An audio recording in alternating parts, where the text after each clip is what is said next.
ಪರಮಾತ್ಮನ ಪ್ರೀತಿಯ ಸಂತಾನರಾಗಿರುವಂತಹ ವೇದಿಕೆ ಮೇಲೆ ಉಪಸ್ಥಿತರಾಗಿರುವಂತಹ ಅಧ್ಯಕ್ಷ ಸ್ಥಾನವನ್ನು ವಹಿಸಿರುವಂತಹ ಪ್ರಕಾಶ್ ಅಣ್ಣವರಿಗೆ ಹಾಗೂ ಮುಖ್ಯ ಅತಿಥಿಗಳಾಗಿ ಆಗಮಿಸಿರುವಂತಹ ವಿಜಯಾನಂದಣ್ಣವರಿಗೆ ಹಾಗೂ ಎಲ್ಲ ಸಹೋದರಿಯರಿಗೆ ಎಲ್ಲ ಸಹೋದರರಿಗೆ ವಂದಿಸ್ತಾ ಈ ಒಂದು ಕಾರ್ಯಕ್ರಮದಲ್ಲಿ ಉಪಸ್ಥಿತರಾಗಿರುವಂತಹ ಅನೇಕ ಊರು ಪಟ್ಟಣ ಗ್ರಾಮಗಳಿಂದ ಆಗಮಿಸಿರುವಂತಹ ಎಲ್ಲ ಸಹೋದರ ಸಹೋದರಿಯರಿಗೆ ವಂದಿಸ್ತಾ ಇವತ್ತು ಮಹಾಶಿವರಾತ್ರಿ ಕಾರ್ಯಕ್ರಮ ಅಂದರೆ 90ನೆಯ ತ್ರಿಮೂರ್ತಿ ಶಿವಜಯಂತಿ ಮಹೋತ್ಸವವನ್ನು ಆಚರಣೆ ಮಾಡ್ತಾ ಇದ್ದೇವೆ.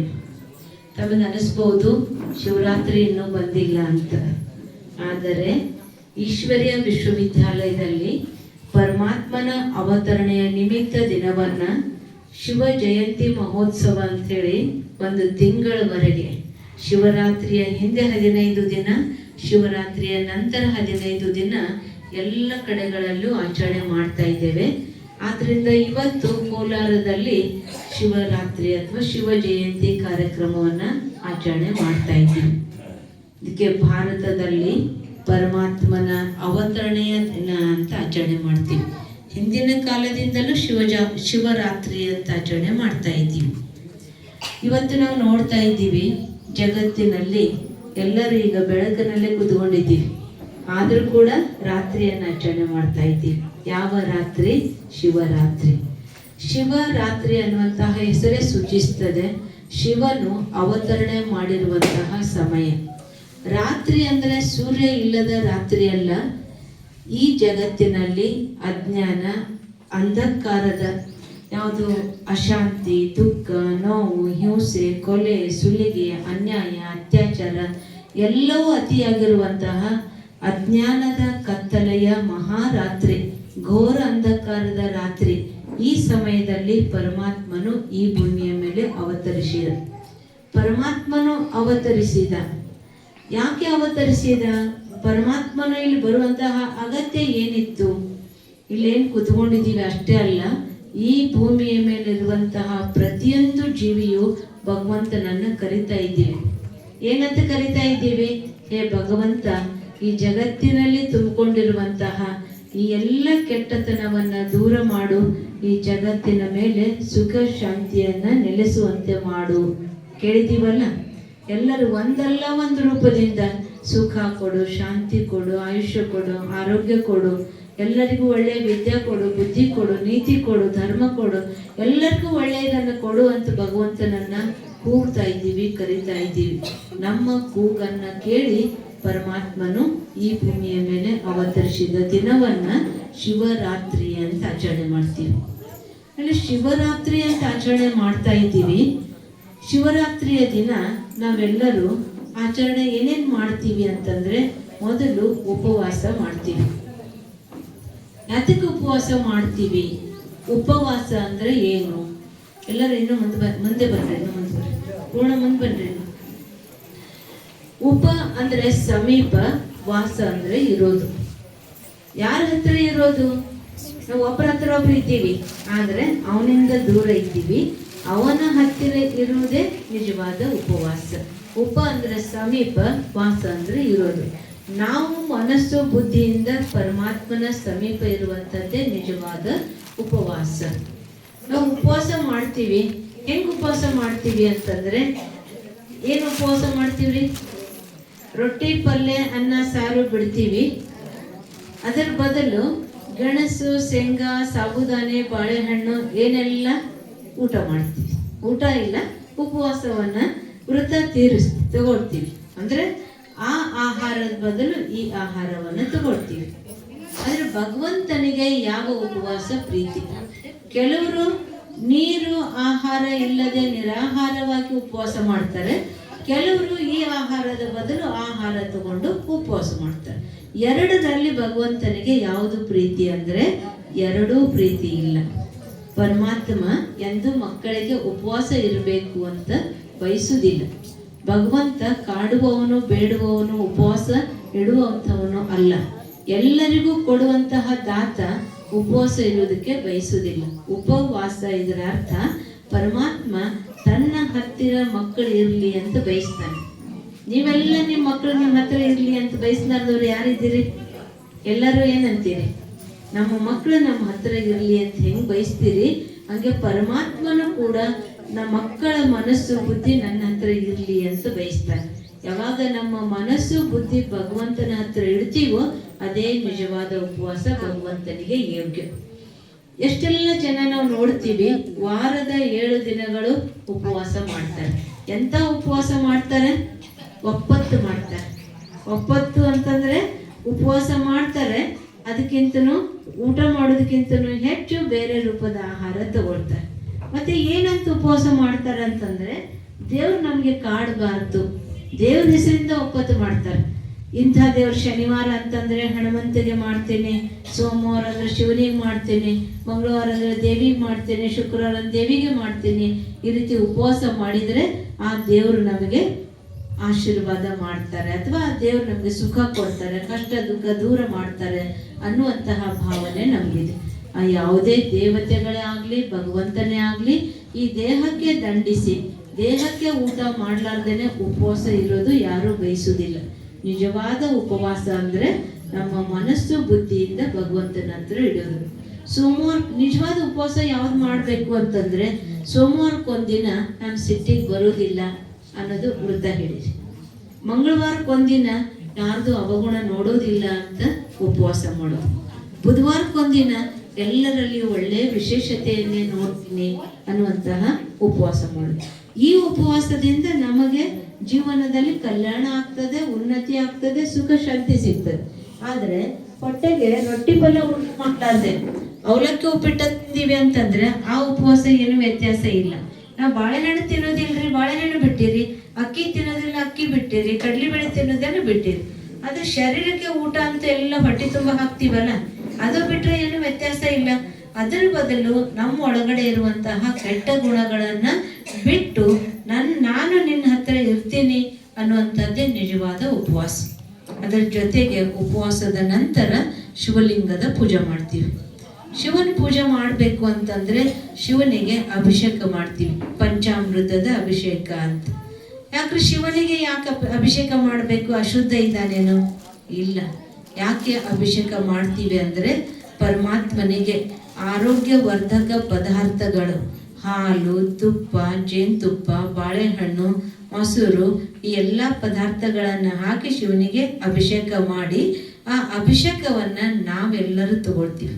ಸುಮ್ಮನೆ ತಗೊಳ್ರಿ ಅಂತ ತಗೊಳ್ಳೋದಕ್ಕಾಗೋದಿಲ್ಲ. ನಮ್ಮ ಹಿರಿಯರು ಏನು ಮಾಡಿದ್ರು, ಆ ಶಿವನಿಗೆ ಅಭಿಷೇಕ ಮಾಡಿರೋದ್ರಿಂದ ಆ ಶಕ್ತಿ ನಮಗೆ ಸಿಗ್ತದೆ. ಅದರ ಜೊತೆಗೆ ಆರೋಗ್ಯವನ್ನು ವರ್ಧಿಸುವಂಥ ಪದಾರ್ಥಗಳನ್ನು ನಾವು ತಗೊಳ್ತೀವಿ. ಆಗ ನಮ್ಮ ಮನಸ್ಸು ದೇಹ ಆರೋಗ್ಯ ಇರ್ತದೆ ಅನ್ನೋದಕ್ಕಾಗಿ ಶಿವನಿಗೆ ಅಭಿಷೇಕ ಮಾಡುವಂಥ ಪದ್ಧತಿ ಬಂತು. ನಂತರದಲ್ಲಿ ಶಿವನಿಗೆ 3 ಬೆರಳು ವಿಭೂತಿ ಹಚ್ಚುತ್ತೀವಿ, ನಾವು ಹಚ್ಕೊಳ್ತೀವಿ. ಯಾಕೆ ಅಂತಂದ್ರೆ ಮನ ವಚನ ಕರ್ಮದಿಂದ ಪರಿಶುದ್ಧ ಆಗಿರ್ತೇವೆ. ಕೆಟ್ಟದ್ದನ್ನ ಭಸ್ಮ ಮಾಡಿ ಒಳ್ಳೆಯದನ್ನ ಧಾರಣೆ ಮಾಡಿಕೊಂಡು ಭಸ್ಮದ ರೂಪದಲ್ಲಿ ಧಾರಣೆ ಮಾಡ್ಕೊಳ್ತೇವೆ ಅಂತ ಹಣೆಗೆ 3 ಬೆರಳು ವಿಭೂತಿಯನ್ನು ಹಚ್ಚಿಕೊಂಡಿ. ನಂತರ 1 ಬೆರಳು ಕೆಂಪು ಕುಂಕುಮ ಬಟ್ಟನ್ನ ಶಿವನಿಗೂ ಇಟ್ಟಿವಿ, ನಾವು ಹಚ್ಚಿಕೊಂಡಿವಿ. ಯಾಕೆ ಅಂತಂದ್ರೆ ಶಿವನು ನಿರಾಕಾರ ಜ್ಯೋತಿ ಸ್ವರೂಪನು ಅನ್ನುವಂತಹ ಸ್ಮೃತಿಗಾಗಿ ಕೆಂಪು ಕುಂಕುಮ ಬಟ್ಟನ್ನೇ ಹಚ್ಚಿದ್ದೀವಿ. ನಾವು ಕೂಡ ಕೆಂಪು ಕುಂಕುಮ ಬಟ್ಟನ್ನೇ ಹಣೆಗೆ ಹಚ್ಚಿಕೊಂಡಿವಿ. ಯಾಕಂದ್ರೆ ನಾವು ಈ ದೇಹದಲ್ಲಿರುವಂತಹ ಚೈತನ್ಯ ಶಕ್ತಿ ಜ್ಯೋತಿ ಸ್ವರೂಪ ಆತ್ಮ ಅನ್ನೋದಕ್ಕಾಗಿ ಹಣೆಗೆ ಕುಂಕುಮವನ್ನ ಹಚ್ಚಿಕೊಂಡಿವಿ. ಶಿವನಿಗೆ 3 ದಳದ ಪತ್ರಿಯನ್ನು ಏರಿಸಿದ್ದೀವಿ. ಯಾಕೆ ಅಂದ್ರೆ ಶಿವನು 3 ಮಹಾನ್ ಅದ್ಭುತ ಕರ್ತವ್ಯಗಳನ್ನ ಮಾಡಿದ: ಸ್ಥಾಪನೆ, ಪಾಲನೆ, ವಿನಾಶ. 3 ಕರ್ತವ್ಯ ಮಾಡಿರುವಂಥವನು ಅನ್ನೋದಕ್ಕಾಗಿ ತ್ರಿಮೂರ್ತಿ ಶಿವ ಅಂತ ಶಿವನಿಗೆ 3 ದಳದ ಪತ್ರಿಯನ್ನ ಏರಿಸಿದ್ದೀವಿ. ಹಾಗೂ ಉತ್ರಾಣಿ ಕಡ್ಡಿಯನ್ನು ಬೆಳಗಿದ್ದೀವಿ. ಆ ಉತ್ರಾಣಿ ಕಡ್ಡಿಯೊಳಗೆ ಏನಿದೆ ಅಂದ್ರೆ ಮುಳ್ಳು ಇದ್ದಾವೆ. ಆ ಮುಳ್ಳನ್ನೆಲ್ಲ ತೆಗೆದು ಅದಕ್ಕೆ ಬತ್ತಿ ಸುತ್ತಿ ತುಪ್ಪದೊಳಗೆ ಎತ್ತಿ ಶಿವನಿಗೆ ಬೆಳಗಿದ್ದೀವಿ. ಯಾಕ್ರಿ ವರ್ಷ ಎಲ್ಲ ಸುಗಂಧ ಇರುವಂತ ಬೇರೆ ಬೇರೆ ಅಗರಗದ ಬತ್ತಿಯನ್ನು ಬೆಳಗಿ ಶಿವರಾತ್ರಿಯ ದಿನ 1 ದಿನ ಮಾತ್ರ ಆ ಉತ್ರಾಣಿ ಕಡ್ಡಿಯನ್ನು ಬೆಳಗಿದ್ದೀವಿ. ಯಾಕೆ? ನಮ್ಮ ಹಿರಿಯರು ಈ ಪದ್ಧತಿ ಯಾಕೆ ಹಾಕಿದ್ರು ಅಂತಂದ್ರೆ, ಯಾವ ರೀತಿ ಆ ಕಡ್ಡಿ ಮೇಲಿರುವಂತ ಮುಳ್ಳನ್ನೆಲ್ಲ ತೆಗೆದು ತುಪ್ಪದೊಳಗೆ ಎದ್ದಿ ಶಿವನಿಗೆ ಬೆಳಗ್ತೀವೋ ಹಾಗೆ ನಮ್ಮ ಒಳಗಡೆ ಇರುವಂತಹ ಅವಗುಣಗಳ ರೂಪಿ ಮುಳ್ಳುಗಳನ್ನೆಲ್ಲ ತೆಗೆದು ನಾನು ಒಂದು ದೀಪ ಆಗಿ ನಿನಗೆ ಅರ್ಪಿತ ಆಗ್ತೇನೆ ಅನ್ನೋದಕ್ಕಾಗಿ ಶಿವನಿಗೆ ಆ ಉತ್ತರಾಣಿ ಕಡ್ಡಿಯನ್ನ ಬೆಳಗಿದ್ರು. ಹಾಗೂ ಶಿವಲಿಂಗಕ್ಕೆ ಮುಖ ಹಾಕ್ತೀವಿ. ಶಿವಲಿಂಗಕ್ಕೆ ಬೆಳ್ಳಿಯದು, ಬಂಗಾರದ್ದು, ತಾಮ್ರದ್ದು ಯಾವುದೋ ಒಂದು ಧಾತುವಿನ ಮನುಷ್ಯನ ಮುಖವನ್ನು ಹಾಕ್ತೀವಿ. ಆ ಮನುಷ್ಯನ ಮುಖ ಎಂಥದ್ದು ಅಂತಂದ್ರೆ ಸಣ್ಣ ಮಗುವಿನದ್ದು ಅಲ್ಲ, ಅಥವಾ ಪ್ರೌಢಾವಸ್ಥೆಯದ್ದು ಅಲ್ಲ, ಮುಪ್ಪಾವಸ್ಥೆಯ 60 ವರ್ಷ ವಯಸ್ಸಿನ ಮನುಷ್ಯನ ಮುಖವನ್ನ ಶಿವನಿಗೆ ಹಾಕ್ತೀವಿ. ಯಾಕಪ್ಪ ಶಿವನಿಗೆ ಮನುಷ್ಯನ ಮುಖವನ್ನ ಹಾಕಿದ್ರು ಅಂತಂದ್ರೆ ಪರಮಾತ್ಮನು ನಿರಾಕಾರ. ಪರಮಾತ್ಮನಿಗೆ ನಿಮ್ಮಂತೆ ಈ ಚರ್ಮ, ಮೂಳೆ, ಮಾಂಸ ಇರುವಂತಹ ದೇಹ ಇಲ್ಲ. ಪರಮಾತ್ಮ ನಿರಾಕಾರ ಜ್ಯೋತಿ ಸ್ವರೂಪನು ಈ ಭೂಮಿಯ ಮೇಲೆ ಅವತರಿಸಬೇಕು ಅಂತಂದ್ರೆ ಒಂದು ವೃದ್ಧ ಮಾನವ ಶರೀರವನ್ನ ಆಧಾರವಾಗಿ ತಗೊಳ್ತಾನೆ. ಅದಕ್ಕೆ ಪರಮಾತ್ಮನು ಈ ಧರೆಯ ಮೇಲೆ ಎಲ್ಲರಿಗೂ ಜ್ಞಾನವನ್ನು ಕೊಡಬೇಕು ಅಂತಂದ್ರೆ ನಿರಾಕಾರ ಆಗಿರುವಂಥವನು ಜ್ಞಾನ ಕೊಡದ ಕಾರಣಕ್ಕಾಗಿ ಜ್ಞಾನವನ್ನ ಕೊಟ್ಟ. ಆ ಕಾರಣದಿಂದ ಅಂದಿನಿಂದ ಇಂದಿನವರೆಗೆ ಮನುಷ್ಯನ ಮುಖವನ್ನ ಶಿವಲಿಂಗಕ್ಕೆ ಹಾಕುವಂತ ಪದ್ಧತಿ ಬೆಳೆದು ಬಂದದೆ. ಹಾಗೂ ಶಿವಲಿಂಗದ ಮೇಲೆ ಧಾರಾಪಾತ್ರೆಯನ್ನು ಕಟ್ಟುತ್ತೀವಿ. ಪಾತ್ರೆ ಕಟ್ಟಿರ್ತೀವಿ, ಹನಿ ಹನಿ ನೀರು ಶಿವನ ಮೇಲೆ ಬೀಳುತ್ತದೆ. ಅದು ಶಿವನ ಮೇಲೆ ನೀರು ಬೀಳುವಂತಹ ಅಗತ್ಯ ಇಲ್ಲ. ಯಾರಾದ್ರೂ ಮಕ್ಕಳು ಯಾಕೆ ಹಿಂಗೆ ಕಟ್ತಾರೆ ಅಂತ ಕೇಳಿದ್ರೆ ಹಂಗೆಲ್ಲ ಕೇಳಬಾರ್ದು, ದೇವ್ರದ್ದು ಸುಮ್ಮನೆ ಕೂಡಬೇಕು, ಸುಮ್ಮನೆ ನೋಡಬೇಕು ಅಂತ ಹೇಳಿದ್ರು. ಅದಕ್ಕೆ ಅದು ಯಾವ ಒಂದು ಉದ್ದೇಶಕ್ಕಾಗಿ ಧಾರಾಪಾತ್ರೆಯನ್ನು ಕಟ್ತಾರೆ ಅಂದ್ರೆ ಯಾವ ರೀತಿ ಆ ಪಾತ್ರೆಯಲ್ಲಿರುವಂತಹ ನೀರು ಹನಿ ಹನಿಯಾಗಿ ಶಿವನ ಮೇಲೆ ಬೀಳುತ್ತದೋ ಹಾಗೆ ಪರಮಾತ್ಮ ಕೊಡುವಂತಹ ಜ್ಞಾನದ ಹನಿಗಳು ನಿರಂತರ ನಮ್ಮ ಮೇಲೆ ಬೀಳ್ತಾ ಇರಬೇಕು. ಆವಾಗ ನಾವು ಶುದ್ಧ ಪವಿತ್ರವಾಗಿರ್ತೇವೆ ಅನ್ನೋದಕ್ಕಾಗಿ ಆ ಪದ್ಧತಿಯನ್ನ ಹಾಕಿದ್ರು. ಈ ರೀತಿ ಇಡೀ ದಿನದಲ್ಲಿ ಒಂದು ಉಪವಾಸ ಮಾಡ್ತೀವಿ, 2ನೇದ್ದು ಶಿವಲಿಂಗದ ಪೂಜೆ ಮಾಡ್ತೀವಿ, 3ನೇದ್ದು ಜಾಗರಣೆ ಮಾಡ್ತೀವಿ. ಜಾಗರಣೆ ಮಾಡ್ತೀವಿ ಹೇಗೆ ಅಂತಂದ್ರೆ ರಾತ್ರಿ ಎಲ್ಲ ಎಚ್ಚರಾಗಿದ್ದು ಕಳಿತೀವಿ. ಜಾಗರಣೆ ಮಾಡಬೇಕಾದ್ರೆ ಕೆಲವ್ರು ಏನು ಮಾಡ್ತಾರೆ, ಭಜನೆ, ಕೀರ್ತನೆ, ಪ್ರಾರ್ಥನೆಯನ್ನು ಮಾಡಿ ರಾತ್ರಿ ಎಲ್ಲ ಕಳೀತಾರೆ. ಕೆಲವರು ಪ್ರವಚನ, ಪುಣ್ಯಕಥೆ, ಪುರಾಣ ಹೇಳಿ ಕೇಳಿ ಆ ಒಂದು ರಾತ್ರಿಯನ್ನು ಕಳೀತಾರೆ. ಕೆಲವರು ಸಿನಿಮಾ, ನಾಟಕ ನೋಡಿ ಆ ರಾತ್ರಿಯನ್ನು ಕಳೀತಾರೆ. ಆ ರಾತ್ರಿ ಒಂದು ರಾತ್ರಿ ನಾವು ವರ್ಷವಿಡೀ ಏನೆಲ್ಲ ಮಾಡಿ ವರ್ಷದ ಒಂದು ದಿನ ರಾತ್ರಿ ಜಾಗೃತವಾಗಿದ್ದೀವಿ ಅಂದರೆ ಸಾಲದು. ನಮ್ಮ ಜೀವನದಲ್ಲಿ ನಾನು ಯಾರು, ಎಲ್ಲಿಂದ ಬಂದೆ, ಎತ್ತಕ್ಕಾಗಿ ಬಂದೆ, ನಾನು ಮಾಡಬೇಕಾಗಿರುವಂಥದ್ದೇನು, ನಾನು ಹೋಗುವುದು ಎಲ್ಲಿಗೆ ಅನ್ನುವಂತಹ ಜಾಗೃತಿ ನಮ್ಮಲ್ಲಿ ಇರಬೇಕು. ಜಾಗರಣೆ ಅಂದರೆ ಜಾಗೃತರಾಗಿರೋದು. ಜಾಗೃತರು ಅಂದ್ರೆ ಕಣ್ಣು ತೆರೆದು ಕೂತ್ಕೊಂಡಿವಿ ಜಾಗೃತಿ ಅಂತಲ್ಲ, ಅಟೆನ್ಷನ್ ಇಂದ ಇರುವಂಥದ್ದು. ಶಾಲೆಯಲ್ಲಿ ಟೀಚರ್ ಕ್ಲಾಸ್ ಮಾಡ್ತಾ ಇದ್ದಾರೆ, ಮಕ್ಕಳು ಕ್ಲಾಸ್ ಕೇಳ್ತಾ ಇದ್ದಾರೆ. ಅದರೊಳಗೆ ಒಬ್ನು ಕಣ್ಣು ತೆರೆದೇ ಕೂತ್ಕೊಂಡಾನೆ. ಏನು ಕೇಳಿದೆ ಹೇಳು ಅಂತಂದ್ರೆ ಅವನಿಗೆ ಉತ್ತರ ಬರೋದಿಲ್ಲ. ಟೀಚರ್ ಏನು ಕೇಳ್ತಾರೆ, ಎಚ್ಚರಿದ್ದಿ ಇಲ್ಲೋ ಅಂತ ಕೇಳ್ತಾರೆ.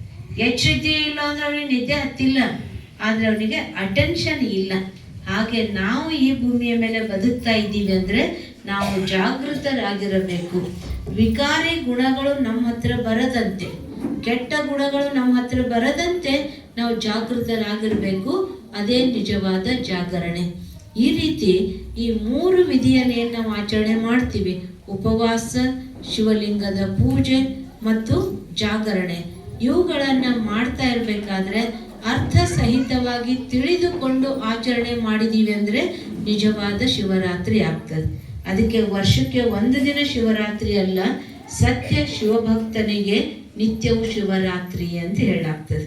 ದಿನಾ ಶಿವರಾತ್ರಿ, ದಿನ ನಾವು ಭಗವಂತನ ನೆನಪು ಮಾಡ್ತೀವಿ ಅಂದ್ರೆ ದಿನ ಉಪವಾಸ, ದಿನ ಈ ಎಲ್ಲ ಏನು ಆಚರಣೆಗಳನ್ನು ಮಾಡ್ತೀವಿ ಪೂಜೆ ಮಾಡ್ಬೇಕಾದ್ರೆ ದಿನಾನೂ ಕೂಡ ನಾವು ಅದನ್ನ ಅಟೆನ್ಷನ್ ಇಟ್ಟಿವಿ, ಜೀವನದಲ್ಲಿ ಅಳವಡಿಸ್ಕೊಂಡಿವಿ ಅಂತಂದ್ರೆ ದಿನಾನು ಶಿವರಾತ್ರಿ. ದಿನಾನು ಜಾಗೃತರಾಗಿದ್ದೀವಿ ಅಂದ್ರೆ ದಿನಾನು ಶಿವರಾತ್ರಿ. ಅದಕ್ಕೆ ಸತ್ಯ ಶಿವಭಕ್ತನಿಗೆ ನಿತ್ಯವೂ ಶಿವರಾತ್ರಿ ಅನ್ನುವಂತೆ ನಾವೆಲ್ಲರೂ 1 ದಿನ ಶಿವರಾತ್ರಿ ಆಚರಣೆ ಮಾಡುವಂಥವ್ರು ಅಷ್ಟೇ ಅಲ್ಲ, ನಮ್ಮ ಜೀವನದಲ್ಲಿಯೇ ಪ್ರತಿನಿತ್ಯವೂ ಭಗವಂತನ ಜೊತೆಗೆ ಇರುವಂಥದ್ದೇ ನಿಜವಾದ ಶಿವರಾತ್ರಿ. ಹಾಗೂ ಶಿವ ಜಯಂತಿ ಅಂತಂದ್ರೆ ಪರಮಾತ್ಮನು ಯಾವಾಗ ಹುಟ್ಟಿದ, ಅಂತ ವಿಚಾರ ಬರ್ಬೋದು. ಪರಮಾತ್ಮನು ಹುಟ್ಟು ಸಾವಿನಲ್ಲಿ ಬರುವಂಥವನು ಅಲ್ಲ. ಪರಮಾತ್ಮನು ಅಜನ್ಮ, ಅಯೋನಿಜ, ಅಭೋಕ್ತ. ಪರಮಾತ್ಮನು ಮೃತ್ಯುಂಜಯ, ಅಮರನಾಥ. ಅದಕ್ಕೆ ಪರಮಾತ್ಮನಿಗೆ ಹೇಳಲಾಗ್ತದೆ, ಜನನಿ ಇಲ್ಲದ ಜನಿತ, ತಂದೆ ಇಲ್ಲದ ಕಂದ, ಮೂರನರಿಯದ ಮುಗ್ಧ ಅಂತ ಮಹಿಮೆ ಮಾಡಿದರು. ಅದಕ್ಕೆ ಪರಮಾತ್ಮನು ಹುಟ್ಟು ಸಾವು ಇಲ್ಲ. ಪರಮಾತ್ಮನ ಜಯಂತಿ ಅಂತ ಯಾಕೆ ಆಚರಣೆ ಮಾಡ್ತೀವಿ ಅಂದರೆ, ಪರಮಾತ್ಮನು ಈ ಭೂಮಿಯ ಮೇಲೆ ಅವತರಿಸಿರುವಂತಹ ದಿನವನ್ನ ಜಯಂತಿ ಅಂತ ಆಚರಣೆ ಮಾಡ್ತಾ ಬಂದೀವಿ. ಪರಮಾತ್ಮನು ಈ ಭೂಮಿಯ ಮೇಲೆ ಈಗ ಅವತರಿಸಿದ್ದಾನೆ. ಈಗ 90ನೆಯ ತ್ರಿಮೂರ್ತಿ ಶಿವ ಜಯಂತಿ ಅಂತ ಹೇಳ್ತೀವಿ. ಪರಮಾತ್ಮನು ಈ ಭೂಮಿಯ ಮೇಲೆ ಅವತರಿಸಿ 90 ವರ್ಷಗಳ ಆಗ್ತಾ ಬಂತು. ಹೇಳ್ತೇವೆ, ಗೀತೆಯಲ್ಲಿ ಕೇಳ್ತೇವೆ, ಯಾವ ಯಾವ ಸಮಯದಲ್ಲಿ ಧರ್ಮಗ್ಲಾನಿ ಆಗ್ತದೋ ಅಧರ್ಮವನ್ನು ನಾಶ ಮಾಡಿ ಸತ್ಯ ಧರ್ಮದ ಸ್ಥಾಪನೆ ಮಾಡೋದಕ್ಕೆ ನಾನು ಬರುತ್ತೇನೆ ಅಂತ ಪರಮಾತ್ಮನು ಅಭಯ ವಾಕ್ಯದಂತೆ, ಪರಮಾತ್ಮನು ಹೇಳಿದಂತೆ, ಪರಮಾತ್ಮನು ಈಗ ಈಶ್ವರ್ಯ ವಿಶ್ವವಿದ್ಯಾಲಯದ ಮೂಲಕ ಈ ಸತ್ಯ ಜ್ಞಾನವನ್ನ ಕೊಡ್ತಾ ಇದ್ದಾನೆ. ಪರಮಾತ್ಮನು ಬಂದು ಸತ್ಯ ಗೀತಾ ಜ್ಞಾನ ಸಹಜ ರಾಜಯೋಗವನ್ನ ಕಲಿಸಿ ಈ ಸೃಷ್ಟಿಯ ಪರಿವರ್ತನೆ ಕಾರ್ಯವನ್ನ ಮಾಡ್ತಾ ಇದ್ದಾನೆ. ಪರಮಾತ್ಮನು ಬಂದು ನಮಗೆ ಕಲಿಸ್ತಾ ಇರುವಂತಹ, ಕೊಡುವಂತಹ ಶಿಕ್ಷಣ ಏನು? ಈ ಸೃಷ್ಟಿಯಲ್ಲಿ ನಾವು ನೋಡ್ತೀವಿ, ಎಲ್ಲ ಜಗತ್ತು ಕೆಟ್ಟ ಹೋಗ್ಬಿಟ್ಟಿತ್ತು. ಕಲಿಯುಗದ ಘೋರ ಅಂಧಕಾರದ ಸಮಯ ಇತ್ತು. ಈ ಕತ್ತಲೆ ದೂರ ಮಾಡಿ ಬೆಳಕನ್ನು ತರಬೇಕು ಅಂತಂದ್ರೆ ಆ ಬೆಳಕು ಅನ್ನುವಂತಹ ಜ್ಞಾನವನ್ನು ಪರಮಾತ್ಮ ಕೊಟ್ಟ. ಪರಮಾತ್ಮ ಕೊಟ್ಟಂತಹ ಜ್ಞಾನ ಏನು? ಪರಮಾತ್ಮ ಏನ್ ತಿಳಿಸಿದ ಈ ಭೂಮಿಯ ಮೇಲೆ ಅಂತಂದ್ರೆ, ಪರಮಾತ್ಮ ಹೇಳ್ತಾನೆ, ಮಕ್ಕಳೇ, ನಿಮ್ಮನ್ನ ನೀವು ನಾನು ಯಾರು ಅನ್ನೋದನ್ನ ತಿಳಿದುಕೊಳ್ಳಿರಿ ಅನ್ನೋದನ್ನ ಮೊದಲ ಸತ್ಯವನ್ನ ಪರಮಾತ್ಮ ನಮಗೆ ತಿಳಿಸ್ಕೊಟ್ರು. ನೀವು ಯಾರು, ಎಲ್ಲಿಂದ ಬಂದಿದ್ದೀರಿ, ಯಾತಕ್ಕಾಗಿ ಬಂದಿದ್ದೀರಿ, ಬಂದು ಮಾಡಬೇಕಾಗಿರೋದೇನು, ಹೋಗುವುದು ಎಲ್ಲಿಗೆ, ಈ ತಿಳುವಳಿಕೆ ಪರಮಾತ್ಮ ಕೊಟ್ಟ. ಪರಮಾತ್ಮ ತಿಳಿಸ್ಕೊಟ್ಟದ್ದು ಅಂತಂದ್ರೆ, ಮೊದಲು ನಿಮ್ಮನ್ನು ನೀವು ನಾನು ಯಾರು ಅನ್ನೋದನ್ನ ತಿಳ್ಕೊಡ್ರಿ. ನಾನು ಯಾರು ಅಂದ್ರೆ, ನಾನು ಈ ದೇಹದ ಒಳಗಡೆ ಇರುವಂತಹ ಚೈತನ್ಯ ಶಕ್ತಿ ಆತ್ಮ ಆಗಿದ್ದೇನೆ. ಈ ದೇಹ ಅನ್ನುವಂತಹ ಬಟ್ಟೆಯನ್ನು ಧರಿಸಿ ಈ ಭೂಮಿಯ ಮೇಲೆ ಪಾತ್ರ ಮಾಡೋದಕ್ಕಾಗಿ ಬಂದಿದ್ದೀನಿ. ನಾವು ಎಲ್ಲರದೂ ಮನೆ ಒಂದೇ. ಆ ಒಂದು ಮನೆಯಿಂದ ಈ ಭೂಮಿಯ ಮೇಲೆ ಬಂದು ಪಾತ್ರ ಮಾಡ್ತಾ ಇದ್ದೀವಿ. ನಮ್ಮೆಲ್ಲರ ರೂಪವು ಒಂದೇ. ಅದಕ್ಕೆ ಅಲ್ಲಿದೆ ನೋಡು ನಮ್ಮ ಮನೆ, ಇಲ್ಲಿಗೆ ಬಂದೆವು ಸುಮ್ಮನೆ ಹೇಳಿದ್ದೀವಿ. ಆದರೆ ಆ ಒಂದು ಮನೆಯಲ್ಲಿ ನಾವೆಲ್ಲರೂ ಬಿಂದು ರೂಪದಲ್ಲಿ ಇದ್ದೀವಿ. ಈ ಭೂಮಿಯ ಮೇಲೆ ಬಂದು ನಾವೆಲ್ಲರೂ ಏನು ಹೇಳ್ಕೊಂಡಿದ್ದೀವಿ, ನಾನು ಬೇರೆ ನೀನು ಬೇರೆ, ಆ ಧರ್ಮ ಈ ಧರ್ಮ, ಈ ಜಾತಿ ಈ ಪಂಥ, ಈ ದೇಶ ಈ ವೇಷ, ಈ ಭಾಷೆ, ಈ ರೀತಿ ಅನೇಕ ಭೇದಗಳಲ್ಲಿ ಮುಳುಗಿದ್ದೀವಿ. ಭೇದಗಳಲ್ಲಿ ಮುಳುಗಿ ನಾವೆಲ್ಲ ಸಹೋದರ ಆತ್ಮಗಳು ಜಗಳ ಆಡ್ತಾ ಹೊಡೆದಾಡ್ತಾ ಅಶಾಂತಿಯಲ್ಲಿ ಮುಳುಗಿಬಿಟ್ಟಿದ್ದೀವಿ. ಅದಕ್ಕೆ ಪರಮಾತ್ಮ ಅಶಾಂತಿಯನ್ನು ದೂರ ಮಾಡಿ ಶಾಂತಿಯನ್ನು ಸ್ಥಾಪನೆ ಮಾಡೋದಕ್ಕಾಗಿ ವಿಶ್ವ ಭಾತೃತ್ವದ ಶಿಕ್ಷಣ, ಭಾವೈಕ್ಯತೆಯ ಶಿಕ್ಷಣ ಪರಮಾತ್ಮ ಕೊಡ್ತಾ ಇದ್ದಾರೆ. ಆ ಭಾವೈಕ್ಯತೆ ಶಿಕ್ಷಣ ಯಾವುದು ಅಂತಂದ್ರೆ, ಮಕ್ಕಳೇ, ನೀವೆಲ್ಲರೂ ಆತ್ಮ ಇದ್ದೀರಿ, ಒಬ್ಬ ತಂದೆಯ ಮಕ್ಕಳಿದ್ದೀರಿ, ಸಹೋದರರಿದ್ದೀರಿ ಅನ್ನೋದನ್ನು ಪರಮಾತ್ಮ ತಿಳಿಸ್ಕೊಡ್ತಾರೆ. ಎರಡನೇ ಸತ್ಯ ಪರಮಾತ್ಮ ತಿಳಿಸೋದು ಏನು ಅಂದ್ರೆ, ಪರಮಾತ್ಮ ಯಾರು, ಪರಮಾತ್ಮ ಎಲ್ಲಿದ್ದಾರೆ, ಪರಮಾತ್ಮ ಯಾತಕ್ಕಾಗಿ ಬಂದ್ರು, ಪರಮಾತ್ಮನ ಗುಣ ರೂಪ ಕರ್ತವ್ಯಗಳೇನು, ಅವನಿಗೂ ನಮಗೂ ಇರುವಂತಹ ಸಂಬಂಧ ಏನು, ಈ ಅದ್ಭುತ ಪರಮ ಸತ್ಯವನ್ನು ಪರಮಾತ್ಮ ನಮಗೆ ತಿಳಿಸ್ಕೊಟ್ರು. ಹಾಗಾದ್ರೆ ಪರಮಾತ್ಮ ಯಾರು ಅಂತಂದ್ರೆ, ಪರಮಾತ್ಮ ನಾವೆಲ್ಲ ಆತ್ಮಗಳ ಏಕೈಕ ಪಿತ, ಸರ್ವ ಧರ್ಮದ ಸರ್ವ ಆತ್ಮಗಳ ಏಕೈಕ ಪಿತ ಶಿವ ಪರಮಾತ್ಮ ಒಬ್ಬಾತನೇ ಆಗಿದ್ದಾನೆ. ಆ ಒಬ್ಬ ಪರಮಾತ್ಮ ಇಡೀ ಜಗತ್ತಿಗೆ ಒಡೆಯನಾಗಿದ್ದಾನೆ. ಆ ಇಡೀ ಜಗತ್ತಿನ ಒಡೆಯನಾಗಿರುವಂತಹ ವಿಶ್ವೇಶ್ವರ, ಜಗದೀಶ್ವರ, ಲೋಕೇಶ್ವರ, ಮಹೇಶ್ವರ ಇತ್ಯಾದಿ ಹೆಸರುಗಳಿಂದ ನಾವು ಪರಮಾತ್ಮನನ್ನು ಮಹಿಮೆ ಮಾಡ್ತಿದ್ದೀವಿ. ಆ ಪರಮಾತ್ಮ ಯಾರು ಅಂದ್ರೆ ನಮ್ಮೆಲ್ಲರ ತಂದೆ. ಆ ಒಬ್ಬ ಪರಮಾತ್ಮನನ್ನ ಹಿಂದೂಗಳು ಜ್ಯೋತಿರ್ಲಿಂಗಂ ಶಿವ ಅಂತ ಹೇಳ್ತಿದ್ದೀವಿ. ಇಸ್ಲಾಂ ಧರ್ಮದಲ್ಲಿ ಅಲ್ಲಾ ಏಕ್ ಮಹಿಮಾ ಅನೇಕ್ ಅಲ್ಲಾ ನೂರ್ ಹೈ ಅಂತ ಹೇಳಿದ್ರು. ಕ್ರಿಶ್ಚಿಯನ್ ಧರ್ಮದಲ್ಲಿ god is one, god is light, god father ಅಂತ ಕರೆದ್ರು. ಸಿಖ್ ಧರ್ಮದಲ್ಲಿ ಏಕ್ ಓಂಕಾರ ನಿರಾಕಾರ ಅಂತ ಕರೆದ್ರು. ಭಾಷೆಗಳು ಬೇರೆ ಬೇರೆ ಇರಬಹುದು, ಭಾವನೆ ಏನಿದೆ ರೀ, ಜ್ಯೋತಿ ಅಂದ್ರೂ ಒಂದೇ, ನೂರ್ ಅಂದ್ರೂ ಒಂದೇ, ಲೈಟ್ ಅಂದ್ರೂ ಒಂದೇ. ಭಾವನೆಗಳೇನಿದಾವ್ರಿ ಒಂದೇ, ಭಾಷೆಗಳು ಬೇರೆ ಬೇರೆ ಇದಾವೆ. ನಾವು ಪರಸ್ಪರ ಭಾವನೆಯನ್ನ ಅರ್ಥ ಮಾಡ್ಕೊಳ್ಳೋದೇ ಇರೋದ್ರಿಂದ ಇವತ್ತು ಎಷ್ಟೆಲ್ಲ ಜಾತಿ ಧರ್ಮದ ಹೆಸರಿನಲ್ಲಿ ಹಿಂಸೆ ಅನ್ನುವಂಥದ್ದು ನಡೀತಾ ಇದೆ. ಅದಕ್ಕೆ ಪರಮಾತ್ಮ ತಿಳಿಸ್ಕೊಡ್ತಾನೆ, ಮಕ್ಕಳೇ ನೀವು ಯಾರು ಬೇರೆ ಬೇರೆ ಅಲ್ಲ, ನೀವೆಲ್ಲರೂ ನನ್ನ ಒಬ್ಬನೇ ಮಕ್ಕಳಾಗಿದ್ದೀರಿ ಅಂತ ಪರಮಾತ್ಮ ತಿಳಿಸ್ಕೊಡ್ತಾನೆ. ಪರಮಾತ್ಮ ನಿರಾಕಾರ, ಅಜನ್ಮ, ಅಯೋನಿಜ, ಅಭೋಕ್ತ. ದೇಹಧಾರಿ ಶಂಕರನೇ ಬೇರೆ, ನಿರಾಕಾರ ಶಿವನೇ ಬೇರೆ.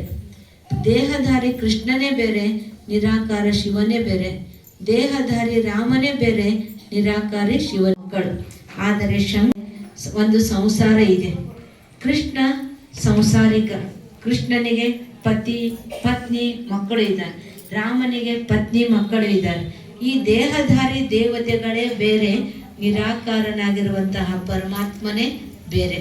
ಅದಕ್ಕೆ ಸರ್ವ ಧರ್ಮಗಳನ್ನ ಪರಿತ್ಯಜಿಸಿ ನನ್ನೊಬ್ಬನಿಗೆ ಶರಣು ಬಂದು ನಿನ್ನೆಲ್ಲ ಪಾಪಗಳಿಗೆ ಕರ್ಮಗಳಿಗೆ ಮೋಕ್ಷವನ್ನು ಕೊಡ್ತೇನೆ ಅಂತ ಪರಮಾತ್ಮ ಹೇಳಿದಂತೆ ನಾವು ಈ ಎಲ್ಲ ಅನೇಕ ದೇಹದ ಧರ್ಮಗಳ ಭೇದವನ್ನು ಮರೆತು ನಾವೆಲ್ಲರೂ ಒಂದು ಅನ್ನುವಂತಹ ಮಾತನ್ನ ಅರ್ಥ ಮಾಡಿಕೊಂಡು ನಾವೆಲ್ಲರೂ ಒಬ್ಬ ತಂದೆಯ ಮಕ್ಕಳು ಅನ್ನುವಂಥದ್ದನ್ನ ತಿಳ್ಕೊಳ್ಬೇಕಾಗಿದೆ.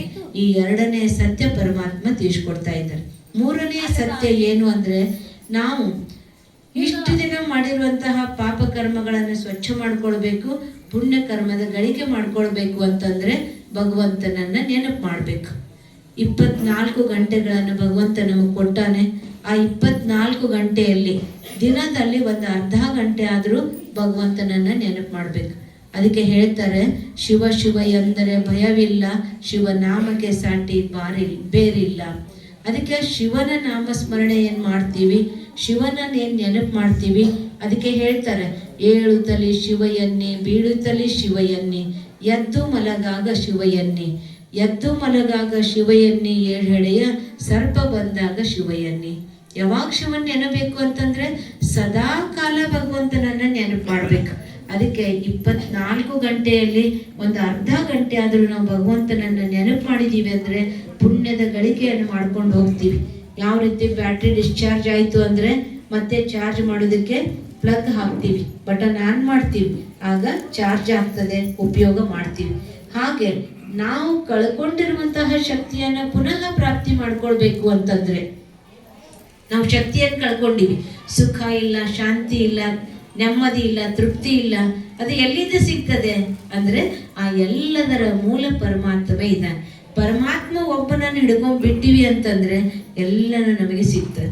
ಯಾವ ರೀತಿ ಕಪಾಟೊಳಗೆ ಏನೇನೆಲ್ಲ ಸಾಮಾನು ಇಟ್ಟಿರಿ, ಬಟ್ಟೆ ಇಟ್ಟಿರಿ, ಬಂಗಾರ ಇಟ್ಟಿರಿ, ಬೆಳ್ಳಿ ಇಟ್ಟಿರಿ, ಬೆಲೆ ಬಾಳುವಂಥ ವಸ್ತುಗಳು ಇಟ್ಟಿರಿ, ಕಾಗದ ಪತ್ರ ಎಲ್ಲ ಇಟ್ಟಿರಿ.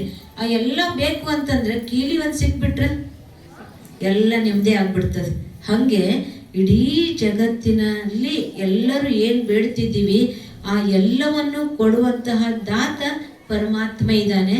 ಪರಮಾತ್ಮ ತಂದೆ ಬಾಬಾ ಯಾವ ಶಬ್ದದಲ್ಲಿ ಆದರೂ ಅವನ್ನ ಕರೀರಿ, ಅವನ ನೆನಪು ಮಾಡೋದೇ ಒಂದು ದೊಡ್ಡ ಕೀಲಿ. ಅದೊಂದು ಕೀಲಿ ನಮ್ಮ ಹತ್ರ ಇಟ್ಕೊಂಡ್ಬಿಟ್ರೆ ಸುಖ ಬೇಕಾ ತಗೊಳ್ರಿ, ಶಾಂತಿ ಬೇಕೋ ತಗೊಳ್ರಿ, ನೆಮ್ಮದಿ ಬೇಕು ತಗೊಳ್ರಿ, ಖುಷಿ ಬೇಕು ತಗೊಳ್ರಿ, ವಿದ್ಯಾ ಬೇಕು ತಗೊಳ್ರಿ, ಬುದ್ಧಿ ಬೇಕು ತಗೊಳ್ರಿ, ಸಂಪತ್ತು ಬೇಕು ಏನು ಬೇಕು ಆ ಕಪಾಟೊಳಗಿದೆ. ಯಾವ ಕಪಾಟೊಳಗ್ರಿ? ಭಗವಂತ ತಂದೆ ಬಾಬಾ ಅನ್ನುವಂತಹ ಒಂದು ಕೀಲಿ ನಮ್ ತಗೊಂಡ್ಬಿಟ್ಟಿವಿ ಅಂತಂದ್ರೆ ಎಲ್ಲವನ್ನು ತಗೊಳ್ತೀವಿ. ಇವತ್ತು ಏನೇನು ನಾವು ಬೇಡ್ತಿದ್ದೀವಲ್ಲ ಎಲ್ಲನೂ ಸಿಗ್ತದೆ. ಅದಕ್ಕೆ ಪರಮಾತ್ಮ ಬಂದು ತಿಳಿಸ್ಕೊಡ್ತಾನೆ, ಮಕ್ಕಳೇ ನಿಮ್ಮನ್ನ ನೀವು ಆತ್ಮ ಅಂತ ತಿಳ್ಕೊಳ್ರಿ, ನನ್ನ ಒಬ್ಬನನ್ನ ನೆನಪು ಮಾಡಿ. ಅದಕ್ಕಾಗಿ ನೀವು ಮನೆ ಮಠ ಬಿಡಬೇಕಾಗಿಲ್ಲ, ಸಂಸಾರ ಬಿಡಬೇಕಾಗಿಲ್ಲ, ಊಟ ಉಪಚಾರ ಬಿಡಬೇಕಾಗಿಲ್ಲ, ಕೆಲಸ ಕಾರ್ಯ ಬಿಡಬೇಕಾಗಿಲ್ಲ, ಮಂದಿ ಮಕ್ಕಳು ಬಿಡಬೇಕಾಗಿಲ್ಲ, ಯಾವುದು ಬಿಡೋದಿಲ್ಲ. ಏನು ಬಿಡೋದು ಅಂತಂದ್ರೆ ನನ್ನ ಒಬ್ಬನ ಹಿಡೀರಿ, ಉಳಿದಿರೋದೆಲ್ಲ ಬಿಡ್ರಿ. ಬಿಡ್ರಿ ಅಂದ್ರೆ ಎಲ್ಲ ಬಿಟ್ಟು ಬಂದ್ಬಿಡ್ರಿ ಅನ್ನೋದಿಲ್ಲ. ಹೆಂಗ್ ಬಿಡ್ರಿ? ಮನಸ್ಸಿನಿಂದ. ಇದು ಯಾವುದು ನಂದಲ್ಲಪ್ಪ, ಇವ್ರು ಯಾರು ನನ್ನವರಲ್ಲ, ನೀನು ಒಬ್ಬ ಮಾತ್ರ ನನ್ನವನು ಅಂತ ನನ್ನೊಬ್ಬನನ್ನು ಗಟ್ಟಿಯಾಗಿ ಹಿಡ್ಕೊಂಡಿದ್ದೆ ಆದರೆ ಎಲ್ಲರೂ ತನ್ನಿಂತಾನೆ ಬಂದೇ ಬರ್ತಾರೆ. ಅದಕ್ಕೆ ಮೂಲವಾಗಿ ಒಂದು ಗಿಡಕ್ಕೆ ನೀರು ಹಾಕಬೇಕು ಅಂದ್ರೆ ಬೇರಿಗೆ ನೀರು ಹಾಕಿದ್ರೆ ಗಿಡದ ಎಲ್ಲಾ ಭಾಗಗಳಿಗೂ ನೀರು ಹೋಗ್ತಾವ. ರೆಂಬೆ ಕೊಂಬೆ ಟೊಂಗೆ ಟಿಸಲು ಎಲ್ಲಕ್ಕೂ ನೀರು ಹೋಗ್ತದೆ. ಹಂಗೆ ಪರಮಾತ್ಮ ಒಬ್ಬನನ್ನು ನಾವು ಹಿಡ್ಕೊಂಡದ್ದೇ ಆದ್ರೆ ಭಗವಂತ ಒಬ್ಬ ನಮ್ಮ ತಂದೆನೂ ಹೌದು, ತಾಯಿನೂ ಹೌದು, ಶಿಕ್ಷಕನೂ ಹೌದು, ಸದ್ಗುರುನೂ ಹೌದು, ಗೆಳೆಯನೂ ಹೌದು, ಪತಿಯೂ ಹೌದು, ಸರ್ವ ಸಂಬಂಧಿಯಾಗಿರುವಂತಹ ಪರಮಾತ್ಮ ನನ್ನವನು ಅಂತ ಯಾವಾಗ ನಾವು ತಿಳ್ಕೊಳ್ತೀವಿ ಅವಾಗ ನಮ್ಮೆಲ್ಲ ಕಷ್ಟ ದುಃಖ ನೋವುಗಳು ಸಹಜವಾಗಿ ಬೆಣ್ಣೆಯೊಳಗಿನ ಕೂದಲ ತೆಗೆದಂಗೆ ಸಹಜವಾಗಿ ದೂರ ಆಗ್ತವೆ. ಅದಕ್ಕೆ ಆತ್ಮೀಯರೇ, ಇವತ್ತು ಶಿವ ಜಯಂತಿ ಮಹಾಶಿವರಾತ್ರಿಯನ್ನ ಆಚರಣೆ ಮಾಡುವಂತಹ ಉದ್ದೇಶ ಏನು ಅಂದರೆ ಆ ಪರಮಾತ್ಮನ ಸತ್ಯ ಪರಿಚಯವನ್ನ ತಮಗೆ ತಿಳಿಸುವುದು. ಅದಕ್ಕೆ 24 ಗಂಟೆಯಲ್ಲಿ ಒಂದು ಅರ್ಧ ಗಂಟೆ ಆದರೂ ಭಗವಂತನನ್ನ ನೆನಪು ಮಾಡ್ರಿ.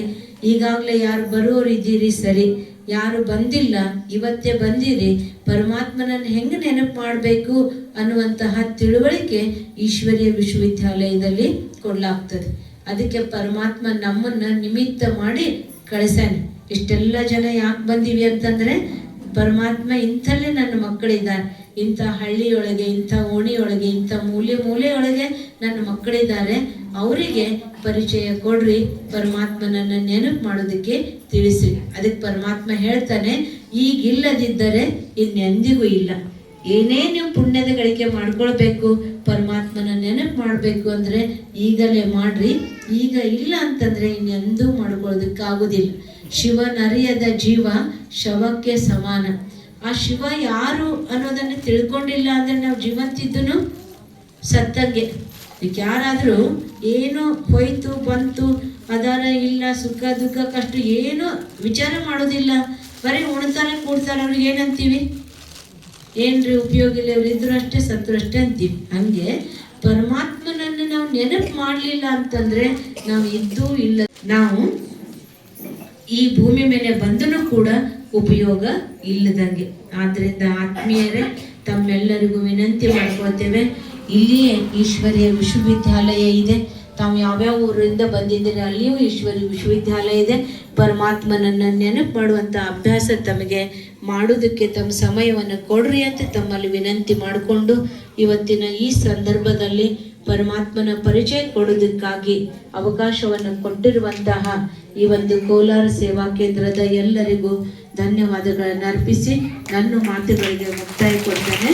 ಓಂ ಶಾಂತಿ, ಓಂ ಶಾಂತಿ, ಓಂ ಶಾಂತಿ. ಸೃಷ್ಟಿಕರ್ತ ಭಗವಂತನನ್ನು ಸ್ಮರಿಸುತ್ತಾ ಈ ಒಂದು 90ನೇ ತ್ರಿಮೂರ್ತಿ ಶಿವ ಜಯಂತಿಯ ಕಾರ್ಯಕ್ರಮಕ್ಕೆ ಆಗಮಿಸಿರ್ತಕ್ಕಂಥ ನಮ್ಮ ಪ್ರೀತಿಯ ಎಲ್ಲ ಪ್ರಜಾಪ್ರಿತ ಈಶ್ವರೀಯ ವಿಶ್ವವಿದ್ಯಾನಿಲಯದ ಸಹೋದರರೆಲ್ಲರಿಗೂ ನಾನು ವಂದನೆಯನ್ನು ಸಲ್ಲಿಸುತ್ತಾ ಮತ್ತು ನಮ್ಮ ಸಹೋದರರಾದ ಪ್ರಕಾಶ್ ರವರನ್ನು ಮತ್ತು ಸಹೋದರರನ್ನು ವಿಶೇಷವಾಗಿ ಆತ್ಮೀಯ ಸಹೋದರಿ ಭಾವನಾ BK ರವರಿಗೂ ವಂದಿಸುತ್ತಾ ಮತ್ತು ಎಲ್ಲ ಮಾತೆಯಂದರಿಗೂ ತಂದೆ ತಾಯಂದಿರಿಗೂ ಪುಟ್ಟ ಮಕ್ಕಳಿಗೂ ಶುಭಾಶಯಗಳನ್ನು ಕೋರುತ್ತಾ ಪರಮಾತ್ಮನ ಈ ಹುಟ್ಟು ಹಬ್ಬದ ಶುಭ ದಿನಕ್ಕೆ ಶುಭಾಶಯಗಳನ್ನು ಕೋರುತ್ತೇನೆ.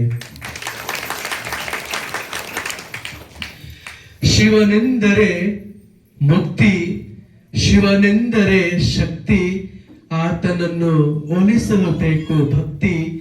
ಆ ಭಕ್ತಿ ಬರಬೇಕಾದರೆ ನಾವೆಲ್ಲರೂ ಹೊರಬರಬೇಕು ನಮ್ಮ ಮಾನವ ನಿರ್ಮಿತ ಈ ಧರ್ಮಗಳ ಮಿತಿಯಿಂದ. ಪ್ರೀತಿಯ ಸಹೋದರ ಮತ್ತು ಸಹೋದರಿಯರೇ, ನಾವಿಂದು ಯಾವ ಸಮಾಜದಲ್ಲಿ ಜೀವಿಸ್ತಾ ಇದ್ದೇವೆ ಅಂತ ಹೇಳಿದ್ರೆ, ನಾನು ಬೇರೆ ನೀನು ಬೇರೆ, ಅದು ಬೇರೆ ಇದು ಬೇರೆ ಎನ್ನುವಂತಹ ಈ ಒಂದು ದುಷ್ಟ ಸಮಾಜದಲ್ಲಿ ನಾವು ಜೀವಿಸ್ತಾ ಇರ್ಬೇಕಾದ್ರೆ ಅಣ್ಣ ಬಸವಣ್ಣನವರು ಒಂದು ಮಾತನ್ನು ಹೇಳುತ್ತಾ ಇದ್ದಾರೆ, ಅವನಾರವ ಎನ್ನದಿರು, ಇವನಮ್ಮವ ಎಂದೆಣಿಸು ಕೂಡಲ ಸಂಗ, ನಾನು ನಿಮ್ಮ ಮನೆಯ ಮಗನೆಂದೆಣಿಸಯ್ಯ ಕೂಡಲ ಸಂಗಮ ದೇವ. ಪ್ರೀತಿಯ ಸಹೋದರರೇ, ಸಹೋದರಿಯರೇ, ಮಾತೆಯಂದಿರೇ, ಈ ಸಮಾಜ ಹೇಗಿದ್ ನಾವೆಲ್ಲರೂ ಕೂಡ ಬೇರೆ ಬೇರೆ ಮತಕ್ಕೆ ಸೇರಿದ್ದೇವೆ.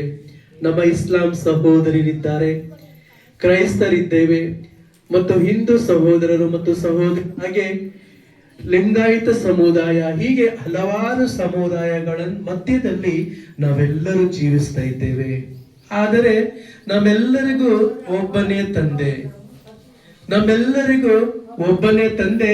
ಆತನ ಪ್ರೀತಿ ಅಮೋಘವಾದದ್ದು, ಅನಂತವಾದದ್ದು, ಈ ಆಕಾಶದಷ್ಟು ವಿಶೇಷವಾದದ್ದು. ಇಂತಹ ಪ್ರೀತಿಯನ್ನ ನಾವು ಹಂಚಿಕೊಂಡಿದ್ದೀವಿ. ನಾನು ಹಿಂದೂ ಮತದಲ್ಲಿ ಹುಟ್ಟಿದ್ದೇನೆ, ಇಷ್ಟು ನನ್ನ ಪ್ರೀತಿಯನ್ನ ನಾನು ವ್ಯಕ್ತಪಡಿಸ್ತಾ ಇದ್ದೇನೆ. ನಾನು ಕ್ರೈಸ್ತ ಧರ್ಮದಲ್ಲಿ ಹುಟ್ಟಿದ್ದೇನೆ, ನಾನು ಇಷ್ಟೊಂದು ಪ್ರೀತಿಯನ್ನ ಆತನಿಗೆ ವ್ಯಕ್ತಪಡಿಸ್ತಾ ಇದ್ದೇನೆ. ನಾನು ಮುಸ್ಲಿಮನಾಗಿ ನಮಾಜ್ ಮಾಡ್ತೇನೆ ನನ್ನ ತಂದೆಗೆ ಪ್ರೀತಿಯನ್ನ ಸಲ್ಲಿಸುವುದಕ್ಕೆ. ನಾನು ಹಿಂದುವಾಗಿ ನನ್ನ ಪೂಜೆ ಪುರಸ್ಕಾರಗಳನ್ನು ಮಾಡುತ್ತಾ ಇದ್ದೇನೆ ಆ ಸೃಷ್ಟಿಕರ್ತ ಭಗವಂತನಿಗೆ ನನ್ನನ್ನೇ ಅರ್ಪಿಸುವುದಕ್ಕೆ, ಪ್ರೀತಿಯನ್ನ ವ್ಯಕ್ತಪಡಿಸುವುದಕ್ಕೆ. ಆದರೆ ನಾವೆಲ್ಲರೂ ಕೂಡ ಅರ್ಥ ಮಾಡಬೇಕು, ಯಾಕೆ ಈ ಮತಗಳು ಧರ್ಮಗಳು ಹುಟ್ಟಿಕೊಂಡವು? ಇದರ ಅವಶ್ಯಕವಾದರೂ ಏನಿತ್ತು ನಮಗೆ? ಯಾಕೆ ಬೇಕಿತ್ತು? ನಮ್ಮ ಸಹೋದರರು ಎಲ್ಲ ಬಹು ಚಂದವಾಗಿ ನುಡಿದಿದ್ದಾರೆ. ಅವರು ಯಾಕೆ ಈ ಪ್ರಜಾಪ್ರತ ವಿಶ್ವವಿದ್ಯಾನಿಲಯ ಸ್ಥಾಪನೆ ಮಾಡ್ಬೇಕಂತ ಹೇಳುವ ಸಂದರ್ಭದಲ್ಲಿ ಅವರು ತುಂಬಾ ಚೆನ್ನಾಗಿ ಹೇಳಿದ್ರು. ಭಗವಂತನನ್ನು ಸಾಕ್ಷಾತ್ಕರಿಸುವ, ಭಗವಂತನನ್ನು ಪರಿಚಯಿಸುವ ಈ ಒಂದು ವಿಶ್ವವಿದ್ಯಾಲಯ ಇಂದು ಹುಟ್ಕೊಂಡಿದೆ. ವಿಶೇಷವಾಗಿ ಈ ಕೋಲಾರದಲ್ಲಿ ಇದಂತ ಹೇಳಿದ್ರೆ ಇದಕ್ಕೆ ಒಂದು ಕಾರಣ ಬೇಕು. ನೋಡಿ, ನಿಮ್ಮ ಮನೆ ಎಷ್ಟು ಜನ ಮನೆಯಿಂದ ಬಂದಿದ್ದೀರಿ? ಎಷ್ಟು ಜನ ಬಂದಿರ? ಮನೆಯಿಂದ ಬಂದಿದ್ದೀರಾ ಅಥವಾ ಕಾಡಿನಿಂದ ಬಂದಿದ್ರ? ತಾವು ಮನೆಯಿಂದ ಬಂದಿದ್ರಲ್ವಾ? ಮನೆಯಿಂದ ಬರುವಾಗ ಬೆಳಗ್ಗೆ ನಿಮ್ಮ ಕೆಲಸ ಏನಾಗಿರ್ತದೆ? ಮನೆಯನ್ನ ಸ್ವಚ್ಛ ಮಾಡುವಂಥದ್ದು. ಪ್ರತಿಯೊಂದು ಹೆಣ್ಣು ಮಗಳ ತಾಯಂದಿರ ಕೆಲಸ ಮನೆಯನ್ನ ಸ್ವಚ್ಛ ಮಾಡುವುದು. ನಾವು ಪ್ರತಿ ಕ್ಷಣವೂ ಕೂಡ, ಪ್ರತಿ ದಿನವೂ ಕೂಡ ನಮ್ಮ ಮನೆಯನ್ನ ಸ್ವಚ್ಛ ಮಾಡ್ತಾ ಇದ್ದೇವೆ. ಆದರೂ ಕಸ ಕಡ್ಡಿಗಳು, ಧೂಳು ದುಪ್ಪಟಗಳು ಮನೆಯನ್ನು ಬಂದು ಸೇರುತ್ತಿವೆ. ಆದರೆ ನಾವು ಅಲ್ಲಿ ಸ್ವಚ್ಛ ಮಾಡುವಂತ ಕೆಲಸ ಒಬ್ಬರು ಅಥವಾ 2 ಜನ ಮಾಡಿದರೆ, ಈ ಸಮಾಜಕ್ಕೆ ಕೂಡ ಕಸ ಕಡ್ಡಿಗಳು ಬೇಕಾದಷ್ಟಿದೆ. ಇದನ್ನು ಸರಿಪಡಿಸಲಂತೆ ಆಗಾಗ ಪರಮಾತ್ಮನು ದೈವ ಸ್ವರೂಪಿಗಳನ್ನು ಈ ಒಂದು ಪ್ರಪಂಚಕ್ಕೆ ಕಳಿಸಿದ್ದಾನೆ. ಉದಾಹರಣೆಗೆ ಆ ಯೇಸು ಕ್ರಿಸ್ತನನ್ನು ಕೂಡ ಈ ಜಗತ್ತು ಯಹೂದ್ಯರ ಮಧ್ಯದಲ್ಲಿ ಅನ್ಯಾಯವಾಗ್ತಾ ಇತ್ತು. ಆ ಸಂದರ್ಭದಲ್ಲಿ ಆ ಯೇಸು ಕ್ರಿಸ್ತನ ಒಂದು ಜನನ ಆ ಯಹೂದ್ಯರಿಗೆ ಒಂದು ಪರಿವರ್ತನೆಯ ಕಾಲ ಹೋಗ್ಬೇಕಾಗಿತ್ತು. ಅವರೇ ಯಾವ ತರ ಇದ್ರು ಅಂತ ಹೇಳಿದ್ರೆ, ಆ ಯಹೂದಿ ಸಮಾಜದಲ್ಲಿ ಭಾನುವಾರ ಅಂತ ಹೇಳಿದ್ರೆ ಅಂದ್ರೆ ಸಬ್ಬತ್ ದಿನ ಅಂದ್ರೆ ಏನೂ ಮಾಡುವಾಗಿರ್ಲಿಲ್ಲ. ಈ ಸಂದರ್ಭದಲ್ಲಿ ಅವರು ಯೇಸು ಕ್ರಿಸ್ತನ ಆ ಯಹೂದ್ಯರಿಗೆ ಕೇಳ್ತಾರೆ, ಒಂದು ಯಾವುದೇ ಬಾವಿಯಲ್ಲಿ ಬೇರೆಯವರ ಮಕ್ಕಳು ಬಿದ್ದು ಇವರ ಮಕ್ಕಳು ಬಿದ್ದರೆ, ಅಂದ್ರೆ ಶ್ರೀಮಂತರ ದೌರ್ಜನ್ಯ ಮಕ್ಕಳು ಬಿದ್ದರೆ, ದೌರ್ಜನ್ಯ ಒದಗಿಸುವಂತ ಶೋಷಣೆಯನ್ನು ಮಾಡುವಂತಹ ವ್ಯಕ್ತಿಗಳು ಅವರು ಶ್ರೀಮಂತರಾಗಿದ್ದರು. ಆದರೆ ಬಡವರು ಮಾಡಿದ ಏನೆಲ್ಲ ಮಾಡ್ತಾ ಇದ್ರು ಅದೆಲ್ಲ ಅವರ ದೃಷ್ಟಿಗೆ ಅನ್ಯಾಯವಾಗ್ತಾ ಇತ್ತು. ಅದನ್ನ ಪ್ರಶ್ನೆ ಮಾಡ್ತಾರೆ ಅವರು. ನಿಮಗೊಂದು ಕಾನೂನು, ಬಡವರಿಗೊಂದು ಕಾನೂನು ಅಂತ ಹೇಳಿ ಪ್ರಶ್ನೆ ಮಾಡಿದಕ್ಕಾಗಿ ಅವರಿಗೆ ಶಿಕ್ಷೆಯನ್ನು ಕೊಡಿಸಲಾಗುತ್ತದೆ. ಅವರೊಂದು ಪ್ರಶ್ನೆ ಕೇಳ್ತಾ ಇದ್ದಾರೆ, ನಿಮ್ಮ ಮನೆಯ ಕರು ಬಾವಿಯೊಳಗೆ ಬಿದ್ದರೆ, ಭಾನುವಾರ ಅಂದ್ರೆ ಸಬ್ಬತ್ತು ದಿನದಲ್ಲಿ ಬಿದ್ದರೆ ನೀವು ಸುಮ್ಮನೆ ಇರ್ತೀರಾ ಅಂತ ಹೇಳಿ.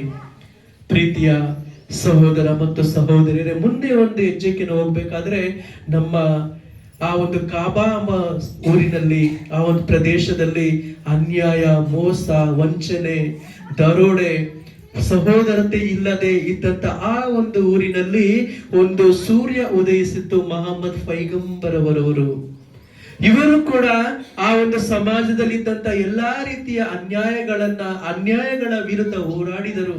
ಸ್ತ್ರೀಯರಿಗೆ ವಿಶೇಷವಾದ ಸ್ಥಾನಮಾನಗಳನ್ನು ಕಲಿಸಿಕೊಟ್ಟರು. ಕಳ್ಳತನದಿಂದ ಮೋಸದಿಂದ ಹೊರೆ ಬರುವುದಕ್ಕೆ ಅವರು ತಮ್ಮನ್ನೇ ಸಮರ್ಪಿಸಿದರು. ವಿಶೇಷವಾಗಿ ಈ ಜಗತ್ತಿಗೆ ಸಹೋದರತೆಯ ಭಾವೈಕ್ಯತೆಯ ಒಂದು ಸಂದೇಶವನ್ನು ಸಾರಿದರು ನಮ್ಮ ಪೈಗಂಬರವರು. ಹೀಗೆ ನಾವಿನ್ನು ಸಮಾಜದ ಮುಂದಕ್ಕೆ ಹೋದ್ರೆ ಅಣ್ಣ ಬಸವಣ್ಣನವರು ನೋಡ್ತಾ ಇದ್ದೇವೆ. ಒಂದು ಬ್ರಾಹ್ಮಣ ಸಮಾಜದಲ್ಲಿ ಅವರು ಹುಟ್ಟಿದರೂ ಕೂಡ ಅವರು ಎಲ್ಲವನ್ನ ತ್ಯಾಗ ಮಾಡಿ ಈ ಒಂದು ಜನರಿಗೋಸ್ಕರ, ವಿಶೇಷವಾಗಿ ಜಾತಿಗಳ ನಿಂದನೆಯಿಂದ ಶೋಷಣೆಯಲ್ಲಿದ್ದಂತ ಜನರಿಗೆ ತನ್ನನ್ನೇ ಸಮರ್ಪಿಸಿದರು. ದೇವರು ಬೇರೆಲ್ಲೂ ಇಲ್ಲ, ದೇವರು ಪರಮಾತ್ಮ, ಶಿವ ಪರಮಾತ್ಮ ನಿಮ್ಮ ಅಂಗೈಯಲ್ಲೇ ಇದ್ದಾನೆ ಅಂತ ಹೇಳಿ ಇಷ್ಟಲಿಂಗವನ್ನು ತಂದು ಜಗತ್ತಿಗೆ ಕೊಟ್ಟು ಆ ಮನುಷ್ಯನನ್ನು ಮಾನವನನ್ನಾಗಿ ಮಾಡಿ ಮನುಕುಲದ ಬೆಳಕಾದರು ನಮ್ಮ ಬಸವಣ್ಣನವರು. ಪ್ರೀತಿಯ ತಾಯಂದಿರೇ, ಇಂತಹ ಮಹಾನ್ ವ್ಯಕ್ತಿಗಳ ಒಂದು ಒಂದು ಜನನ ನಮಗೆ ಅನ್ನಿಸ್ತದೆ ಇದು ನಿಜವಾಗಿಯೂ ಪರಮಾತ್ಮನ ಪ್ರೀತಿಯನ್ನ ವ್ಯಕ್ತಪಡಿಸ್ತಾ ಇದೆ.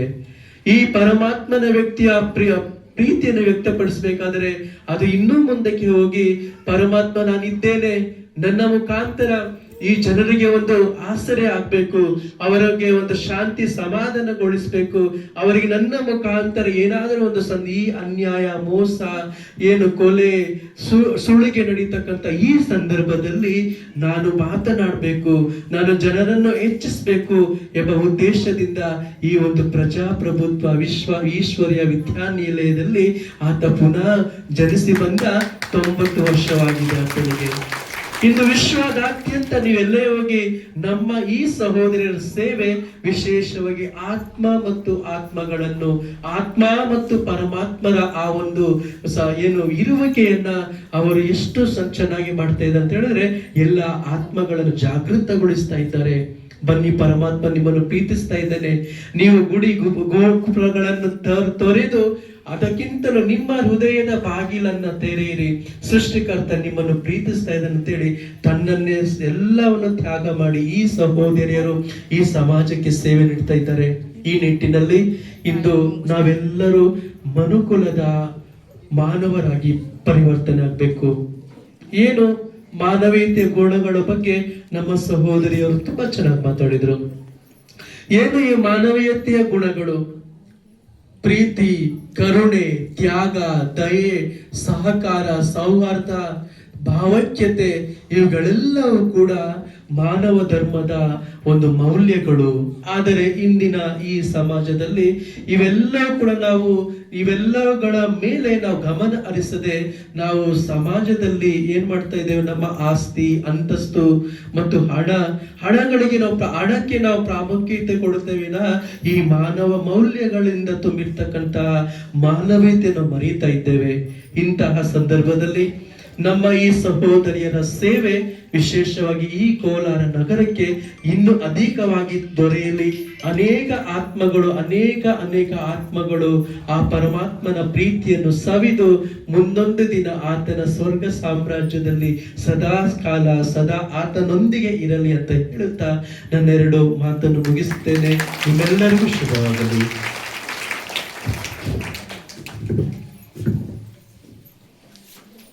ಇಲ್ಲಿವರೆಗೂ ಸಾಕಷ್ಟು ಅವರಲ್ಲಿ ಅಂತರಾಳದಲ್ಲಿರ್ತಕ್ಕಂಥ ಪರಮಾತ್ಮನ ಪ್ರತಿಯಾಗಿ ಪ್ರೀತಿಯನ್ನು ಹಂಚಿಕೊಂಡಂಥ ನನ್ನ ಆತ್ಮೀಯ ಸಹೋದರರಿಗೆ ಭಾಳಷ್ಟು ಧನ್ಯವಾದಗಳನ್ನು ಅರ್ಪಿಸುತ್ತಾ, ಹಾಗೆ ಇವಾಗ ನಾನು ನನ್ನ ಸಹೋದರರವರೇ ಮತ್ತು ಮತ್ತು ಎಲ್ಲ ಸಹೋದರರವರೇ, ಇಲ್ಲಿ ನಮ್ಮ ಓಂ ಶಾಂತಿ ಮೇಡಮ್ ಅವರ ಕಾರ್ಯಕ್ರಮಕ್ಕೆ ಆಗಮಿಸಿದಂಥ ಎಲ್ಲ ಗುರುಮಾತೆಯರೇ, ಸಹೋದರಿಯರೇ ಹಾಗೂ ಮುದ್ದು ಮಕ್ಕಳೇ, ನಿಮ್ಮೆಲ್ಲರಿಗೆ ನಮ್ಮ ಶಿವರಾತ್ರಿಯ ದಿನದ ಎಲ್ಲರಿಗೆ ಶುಭಾಶಯಗಳು. ಜಾಸ್ತಿ ನಮ್ಮ ಕನ್ನಡ ಮಾತಾಡಕ್ಕೆ ಬರಲ್ಲ, ನಾವು ಸ್ವಲ್ಪ ಮಾತಾಡ್ರಿ. ಅವ್ರು ಮೇಡಮ್ ಅವರು 2019ರಲ್ಲಿ ನಮ್ಮ ಕೋಲಾರದಲ್ಲಿ ಬಂದು ಈ ಸಂಸ್ಥೆಯನ್ನು ತೆಗೆದ ಅವ್ರು ತಮ್ಮ ಸೇವೆಯನ್ನು ಮಾಡಕತ್ತಾರ್ರಿ. ಅದನ್ನು ನೋಡಿ ನಾವು ಅವ್ರಿಗೆ ಗೌರವ ಕೊಡಬೇಕು, ನಮ್ಮ ಈ ಕಡೆ ಏರಿಯಾದಾಗ ಪರಿಚಯ ಮಾಡಿಕೊಡ್ಬೇಕು. ಮೇಡಮ್ ಅವರು ಒಳ್ಳೆಯ ಮಾತುಗಳನ್ನು ಹೇಳ್ತಾರೆ, ಮನ ಮುಟ್ಟುವಂಗೆ. ಅವ್ರ ಜೋಡಿ ಸಂಪರ್ಕಿತ ಎಲ್ಲರೂ ಒಳ್ಳೆಯವ್ರಾಗ್ತಾರೆ, ಅವ್ರ ಕಡೆ ಒಳ್ಳೆಯ ಭಾವನೆಗಳು ಎಲ್ಲರಿಗೆ ಹೇಳ್ತಾರೆ ಅಂತ ಹೇಳಿ ನಾವು ಅವಾಗ ನಮ್ಮ ಶಾಲೆಗೆ ಬರ್ರಿ ಅಕ್ಕವ್ರ ನೀವು ಸ್ವಲ್ಪ ನಾವು ಹೇಳೋಕ್ಕಿಂತ ನಿಮ್ಗೆ ಕರೆಸಿ ಗೆಸ್ಟ್ಗಳಿಗೆ ಕರೆಸಿ ಹೇಳಿದ್ರೆ ಅವ್ರ ಮಾತು ನಿಮ್ಮ ಮ್ಯಾಗ ಪ್ರಭಾವ ಬೀರ್ತಾವೆ. ನಮ್ಮ ಶಾಲೆಯಲ್ಲಿ ಹಚ್ಚಿರುವಂಥ ಮಕ್ಕಳ ತಾಯಂದಿರಿರ್ತಾರೆ, ಅವರು ಒಳ್ಳೆಯವರಾಗಲಿ, ಅವ್ರ ಮಕ್ಕಳಿಗೆ ಒಳ್ಳೆಯ ಸಂಸ್ಕಾರವನ್ನು ಕೊಡಲಿ. ನಮ್ಗೆ ನಾವೇ ಹೇಳೋದು ಅಷ್ಟು ಪ್ರಭಾವ ಬೀಳಂಗಿಲ್ಲ. ನೀವು ವರ್ಷನಾಗ ಒಂದ್ಸಲ 2 ಸಲ ಬಂದು ನಮ್ಮ ಶಾಲೆಯಲ್ಲಿ ಕಲಿಯುವಂಥ ಮುಖ್ಯ ಮಕ್ಕಳ ತಾಯಂದಿರು ಸಹೋದರರು ಇರ್ತೀರಿ, ಅವ್ರು ಸ್ವಲ್ಪ ಬಂದ್ರೆ ನಿಮ್ಮ ಪ್ರವಚನವನ್ನು ಹೇಳಿ ಅಂತ ಹೇಳಿ ನಾವು ಅವ್ರಿಗೆ ಈಗ ಆಹ್ವಾನವನ್ನು ಮಾಡ್ತೀವಿ. ಒಂದೇ ಫೋನ್ ಹಚ್ಚಿದ್ರೆ ಸಾಕ್ರಿ, ಮೇಡಮ್ ಅವರು ನಮ್ಮ ಶಾಲೆಯನ್ನು ನಡ್ಕೋತ ಬಂದ್ರೆ ಫೋನ್ ಹಚ್ಚಿ ಎಲ್ಲಿ ಯಾರು ರೂಟಿಗೆ ಐತ್ರಿ ಮೇಡಮ್ ನಿಮ್ಮ ಸ್ಕೂಲ್ ಅಂತ ಹೇಳಿ ಬಂದು ಹೋಗ್ಯಾರಿ. ಅದಕ್ಕೆ ನಾವು ಚಿರಋಣಿ ಆಗಿರ್ತೀವಿ.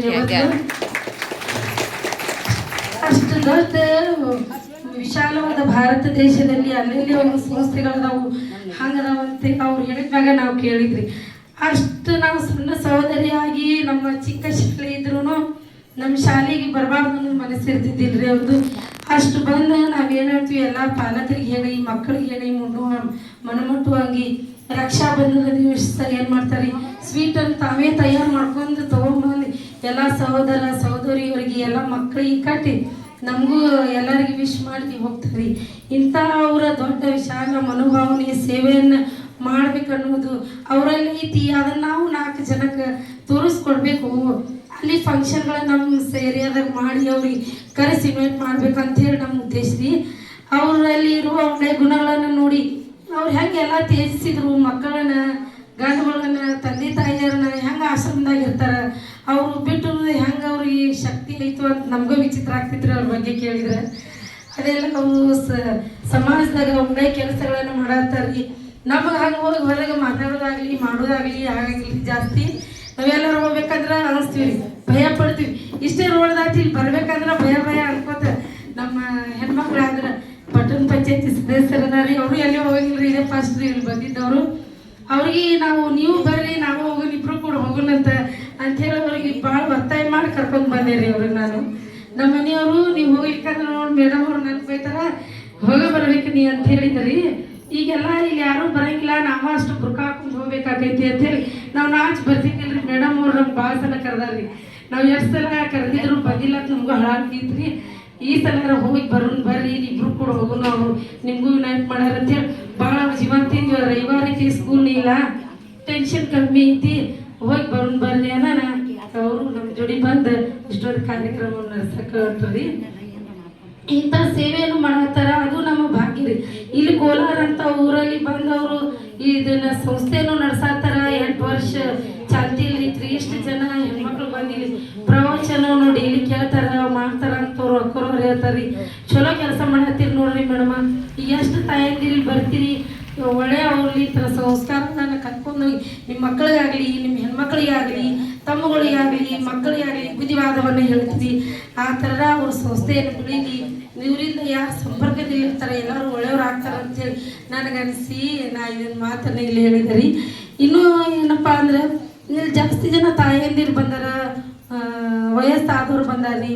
ಇದರಲ್ಲಿ ಈ ಥರ ಮತ್ತು ನಿಮ್ಮ ಮನೆಯೊಳಗಿರಲು ವಯಸ್ಸಿನ ಹೆಣ್ಣು ಮಕ್ಕಳಿಗೆ ಕರ್ಕೊಂಬರ್ಲಿ. ಅವ್ರೇನ್ರಿ ಈಗ ನಿಮ್ಮ ಮನೆಯಲ್ಲಿ ಇರ್ತಾರ ಒಳ್ಳೆಯವ್ರು, ಇನ್ನೊಂದು ಮನೆ ಹೋಗಿ ಅವ್ರು ಬೆಳಗಿಸೋದು ಇರ್ತೈತ್ರಿ. ಅವರು ಒಳ್ಳೆಯವ್ರು ಆದ್ರೆ ಇವ್ರಿಗೆ 4 ಜನಕ್ಕೆ ಅವರು ಒಳ್ಳೆಯವ್ರು ಮಾಡ್ತಾರ್ರಿ. ನಿಮ್ಮ ಹೆಣ್ಮಕ್ಳಿಗೆ ರಜೆ ಇತ್ತಂದ್ರೆ ಸ್ಕೂಲ್ ಇರ್ಲಿಕ್ಕಂದ್ರೆ ಅವ್ರಿಗೆ ಕರ್ಕೊಂಡು ದಿನ ಪ್ರತಿದಿನ ಅವ್ರು ಹೇಳೋ ಪ್ರವಚನವನ್ನು ಕೇಳಿಸ್ರಿ. ನೀವು ಹೇಳೋದಕ್ಕಿಂತ ಅವ್ರು ಹೇಳೋ ಮಾತು ಅವ್ರ ಮೇಲೆ ಪ್ರಭಾವ ಬಿದ್ದು ಒಳ್ಳೆ ಮಕ್ಕಳಾಗ್ತಾರೆ. ಒಳ್ಳೆ ಮಕ್ಕಳಾದ್ರೆ ನಮ್ಮದು ಹೆಸರು ಬರ್ತೈತಿ ತಾಯಿಯವ್ರದ್ದು. ಅಂಥ ಮಗಳಿಗೆ ಕೊಟ್ಟಿವ ನಮ್ಮ ಊರಿಗೆ ನನ್ನ ಮನೆಗೆ ನನ್ನ ಕೀರ್ತಿಯನ್ನು ಬೆಳೆಸ್ಯಾರಂತೆ, ನಿಮ್ಮದು ಒಳ್ಳೆಯ ಹೆಸರು ಬರ್ತೈತಿ. ಹಿಂಗೆ ನೀವು ನೀ ತಾಯಿ ಪ್ರತಿಯೊಂದು ಮನೆ ಸುಧಾರಣೆ ಆಯ್ತಂದ್ರೆ ನಮ್ಮ ದೇಶ ಸಮಾಜ ಒಳ್ಳೇದಾಗ್ತೈತಿ, ಕೆಟ್ಟದ್ದನ್ನು ಹೋಗ್ಲಾಡ್ಸಕ್ಬಹುದು. ಈಗ ಅವರು ಎಲ್ಲ ರಕ್ಷಾ ಬಂಧನದಿಂದ ಎಲ್ಲ ಸಂಸ್ಥೆಗಳಿಗೆ ಹೋಗ್ತಾರೆ, ಬ್ಯಾಂಕ್ಗಳಿಗೆ ಹೋಗ್ತಾರೆ, ಸ್ಕೂಲ್ಗಳಿಗೆ ಹೋಗ್ತಾರೆ, ಎಲ್ಲ ಕಡೆ ಹೋಗಿ ತಾವೇ ತಯಾರಿಸಿದ ಸ್ವೀಟನ್ನು ಕೊಟ್ಟು ರಾಖಿಯನ್ನು ಕಟ್ಟಿ ಅವ್ರು ಪರಿಚಯ ಮಾಡ್ಕೊಂಬರ್ತಾರೆ. ನಾವು ಹಂಗೆ ಯಾರನ್ನ ಹೋಗಕತ್ರ ಮಾತಾಡಕ್ಕೆ ಹೆದರ್ತಿರ್ತೀವಿ ರೀ. ಹಾಗೆ ನಮ್ಮ ಮನಸ್ಸು ಶುದ್ಧವಾಗಿತ್ತಂದ್ರೆ ಎಲ್ಲ ಶುದ್ಧ ಅನಿಸ್ತೈತ್ರಿ ನೋಡಕ್ಕೆ. ನಮ್ದ ಕಲ್ಮಶ ಇಟ್ಕೊಂಡು ನಾವು ನೋಡಿದೀವಿ ಅಂದ್ರೆ ಆ ಬನಿದ್ರೆ ಎಲ್ಲ ಕಲ್ಮಶ ಕಾಣಿಸ್ತೈತ್ರಿ. ಅದೇ ಅವ್ರಂಗ ನಮ್ಮ ಭಾವನೆ ಆಗಲಿ, ನಮ್ಮ ಮಕ್ಕಳು ಬೆಳೀಲಿ, ನಮ್ಮ ಊರು ಬೆಳೀಲಿ, ನಮ್ಮ ದೇಶ ಒಳ್ಳೇದಾಗಲಿ ಅನ್ನೋದು ಅನ್ಕೊಂಡು ನಾನು 2 ಮಾತು ಮಾತಾಡ್ಲಿಕ್ಕೆ ಕಿತ್ಕೊಂಡು ಸ್ನೇಹಿತ ಮೇಲೆ ಕುದಿಸಿದೆ. ಧನ್ಯವಾದ.